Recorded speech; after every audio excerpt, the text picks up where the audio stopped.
2022 के लगभग सभी एग्जाम्स पूरे हो चुके हैं। केवल एसबीआई पीओ क्लर्क के जो मेंस के एग्जाम्स हैं वो बाकी हैं। अब इसी के साथ बहुत सारे लोग होंगे जो इस साल एग्जाम दिए होंगे जिनका एग्जाम अच्छा नहीं हुआ, और बहुत सारे ऐसे भी लोग होंगे जो अब एग्जाम की तैयारी कर रहे हैं 2023 को फोकस में रखते हुए। दोनों ही तरह के लोगों को ये बात पहले से पता होनी चाहिए कि 2023 में कौन कौन सी अपॉर्चुनिटीज़ हैं जो उनको मिलने वाली हैं, ताकि उसी के अनुसार आप अपनी प्रिपरेशन को अभी से स्टार्ट कर सकें, तभी आप एग्जाम को क्रैक कर सकते हैं। नोटिफिकेशन आने के बाद अगर आप तैयारी शुरू करते हैं तो आप कभी भी एग्जाम को क्रैक नहीं कर सकते हैं। तो इसी के साथ मैं इस वीडियो की शुरुआत कर रहा हूं। अगर आप चाहते हैं पूरे एग्जाम्स की जानकारी आपको मिल पाए ताकि आप अपनी स्ट्रेटजीज को ऐसे डेवलप कर पाएं, तो वीडियो को आप पूरा जरूर देखिएगा। हेलो, मेरा नाम है चंद्रहास, स्टडी स्मार्ट में आपका स्वागत है। तो अगर मैं स्टार्ट करूं ऐसे एग्जाम्स की जिनके होने की लगभग गारंटी है कि वो तो आपके इस साल होंगे ही होंगे, तो उसमें आपके IBPS और SBI के एग्जाम्स आते हैं। अगर हम बात कर रहे हैं IBPS के एग्जाम की, तो इसमें 4 एग्जाम्स होते हैं या 5 एग्जाम्स हैं जो IBPS कंडक्ट करवाता है हर साल।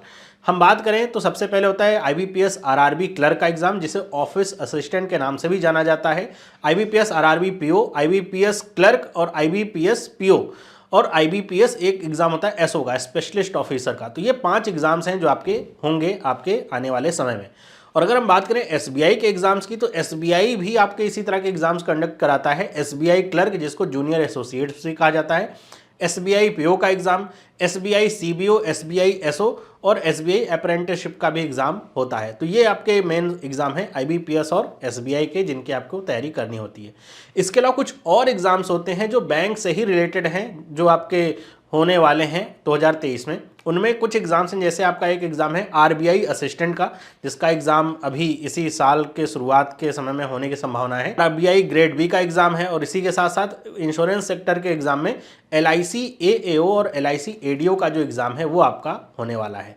तो ये आपके इंश्योरेंस सेक्टर के एग्जाम है। इसी के साथ एक और इंश्योरेंस सेक्टर का एग्जाम है NIACL का असिस्टेंट का एग्जाम, ये भी होता है।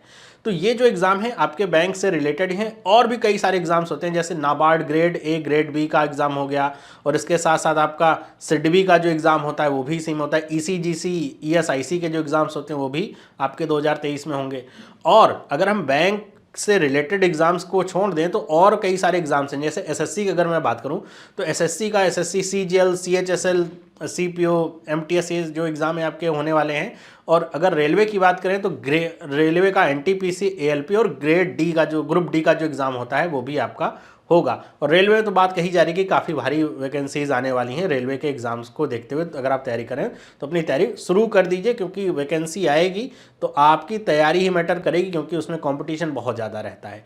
तो ये आपके एग्जाम्स जो आपको मिलने वाले हैं 2023 में।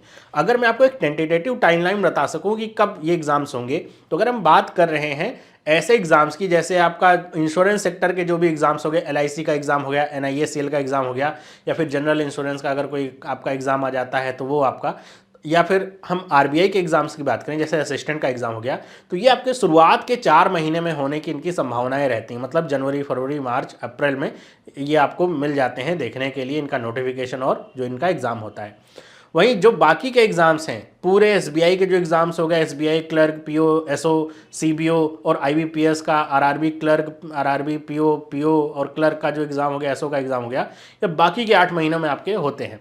तो आप तैयारी अगर कर रहे हैं तो आप ये समझ के चलिए कि आपका जो एग्ज़ाम होगा RRB का जो एग्ज़ाम होगा वो शुरुआत हो जाती है उसकी जुलाई से। आपको उसका नोटिफिकेशन देखने को मिल जाता है अप्रैल में।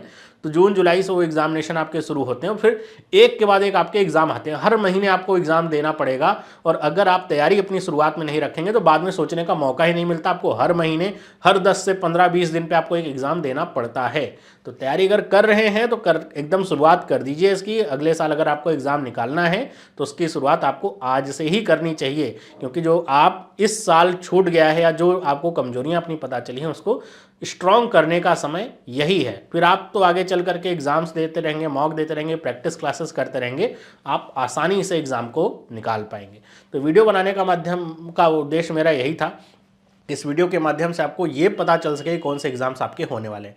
इसका एक और पार्ट मैं आपके लिए बनाऊंगा जिसमें आपको ये बता सकूंगा कि जो एग्जाम्स आपको मैंने इतने सारे बताए हैं उसमें कौन से वो ऐसे एग्जाम्स हैं जिनकी तैयारी आप एक साथ कर सकते हैं। मतलब एक ही चीज़ आप पढ़ेंगे तो आपको बहुत सारी चीज़ों की तैयारी, आप बहुत सारे एग्जाम्स आपके कवर हो जाएंगे, उस पर हम डिस्कशन करेंगे। और इसी में एक बात मैं और आपको बताता चलूं कि कुछ बच्चे हैं जो आपके CET कॉमन एलिजिबिलिटी टेस्ट के लिए परेशान हैं, पिछले कई मतलब 1-2 साल से वो परेशान हो जाएगा तो क्या होगा।